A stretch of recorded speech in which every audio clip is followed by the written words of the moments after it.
আরে 3 দিন 3 রাত আমার সন্তান খাবার খায় নাই, বড় ভালো ছিল। না খেয়ে মারা যাইতাম তাও তো মনে হয় ভালো ছিল। কালকে রাত্রে কে কোন এমন পথিক চলে আসলো, যেই পথিক মনে হয় খলিফা ওমরের কাছে সব ঘটনা বলে দিছে। কালকে তো খলিফা ওমরের গলায় রশি পরাইতে চেয়েছিলাম, মনে হয় এই কথাও খলিফা ওমরের কাছে পৌঁছিয়ে দিয়েছে। আল্লাহু আকবার, আল্লাহু আকবার। এই কথা শুনে আল্লাহু আকবার এই চিন্তা করে ওই মহিলা কান্না শুরু করে দিল। সিপাহীরা বলেন তাড়াতাড়ি যাইতে হবে, খলিফা আপনাকে ডাকছেন। মহিলা একটা সন্তানকে কোলে নিয়ে, 2টা সন্তানকে 2 পাশে নিয়ে হাঁটি হাঁটি পা পা করে মসজিদে নববীর দিকে অগ্রসর হচ্ছে। আল্লাহু আকবার। হযরত ওমর রাদিয়াল্লাহু তাআলা আনহু মসজিদের সামনের দরজার দিকে মুখ করে বসা। আল্লাহ আল্লাহ আল্লাহ।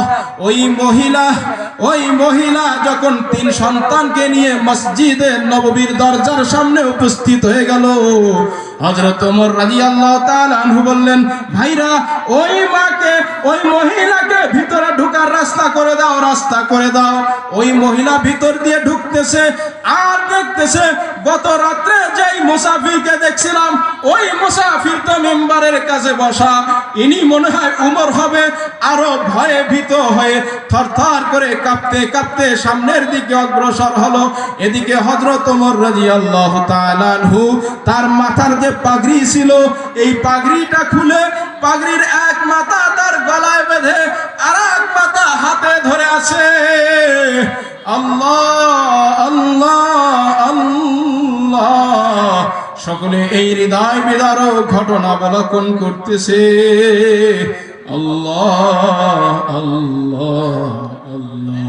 হযরত ওমর রাদিয়াল্লাহু তাআলা আনহুর কাছে যখন ওই মহিলা চলে আসলো, ওমর রাদিয়াল্লাহু তাআলা আনহু ওই তার হাতে যে পাগড়ির আরেক মাথা ছিল, ওই মাথা মহিলার হাতে ঢেল দিয়ে বলতেছেন, মাগো